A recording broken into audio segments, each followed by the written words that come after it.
Hey everyone, it's Sunday, so it's time for story time. I have with me a small flock of parakeets today because I'm going to be reading an awesome book called Treat Patakeet by Leslie Sims and David Semple. Now, I've been waiting to read this book for months. I found it a long time ago, and I wait for the perfect time, which is spooky season. And since Halloween's just a couple weeks away, figured this would be a good book, but also a little bit of time to learn about our parakeet friends here. Now, parakeets are a really cool bird.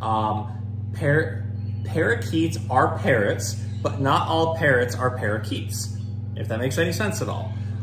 Parrot engulfs a lot of different types of animal, or a lot of different types of birds, not animals. Birds are animals.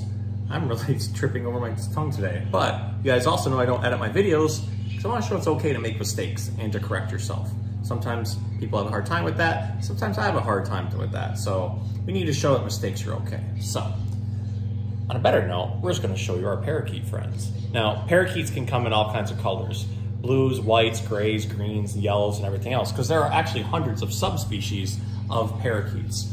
Now, one of the really cool things about them is determining whether it's a boy or a girl. A lot of times with birds, you have to do DNA testing. But with these guys, what we do is we look at this little fleshy part across the bridge of their beak called a cere. And with females, the cere is actually going to be kind of a pinkish color, whereas with males, it's going to be more purple. So we're not going to look at the feathers across their body as a determination of like if they're male or female, like we might do with like say a robin or a cardinal or something like that. With these guys, we actually have to look at that cere. So that tells us what if it's male or female. Now, another really interesting thing about them is a lot of times when we think of birds that can speak and mimic noises, we think of really big macaws and cockatoos and these giant birds. But these guys actually hold the Guinness World Record for knowing the most words and or sounds. So parakeets are actually exceptionally intelligent and know how to mimic a lot of different things. They're very social birds, so as you can see, they're not scared of me, even despite the fact that they don't know me very well. If you guys have watched my videos before, you know that I manage the reptile and the small animal room, so I'm more used to those guys. I especially love scaly animals. Birds aren't always my forte, but I do like learning more about them. And right now they're sitting staring at me wondering what I'm doing. So I honestly think they're getting ready for me to start reading this story because I think they want to go back up to the main floor. So we're going to go ahead and read Treat Patakeet by Leslie Sims and David Semple to our parakeet friends. Here we go. Parakeet can't stop to speak. She's carving pumpkins with her beak. It's Halloween, she can't be late. The pumpkin judging is at 8. Yeah. She pecks too hard. One pumpkin falls and lands kersplat. Look at orange walls. Now Parakeet's down in the dumps. Her perfect pumpkin lies in lumps.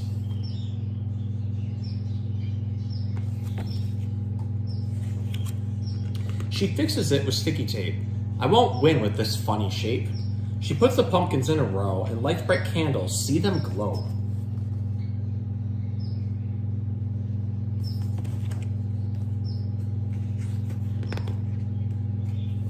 Pages stuck together. No time to pause, the treats await. I've ghosts and bats to decorate. The cakes and cookies look great, but Parakeet is running late. I haven't got my costume on.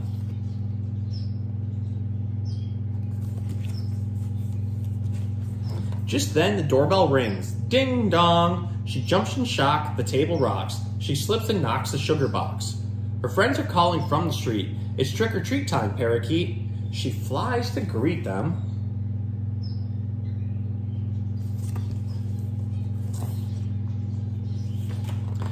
Feathers white. The sight gives all of her friends a fright. A ghost, a phantom, quick, let's flee. A ghost? I'm not a ghost, it's me.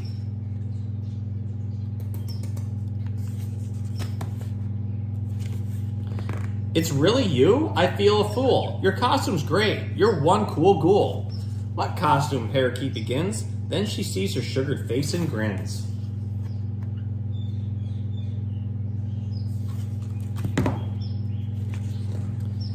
They trick or treat on every street. Their bags fill up with tasty treats. But then, black clouds above the town. With a kaboom, rain splashes down.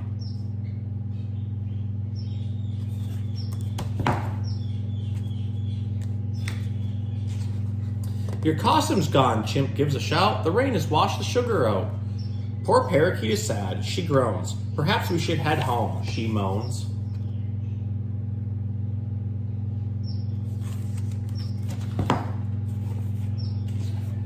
Outside her house, they point in glee. Is that a ribbon we can see?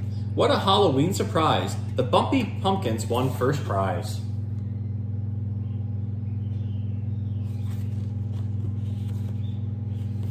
The end. Well, this was a really cool short book about how mistakes are okay. Parakeet accidentally got herself covered in sugar, but became a great costume.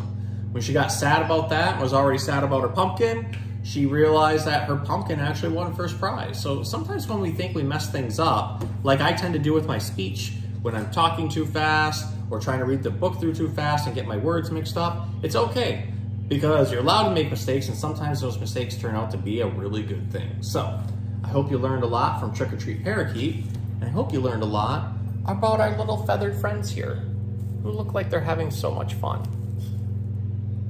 Look at how cute they are. Yes. So we will see you guys next time.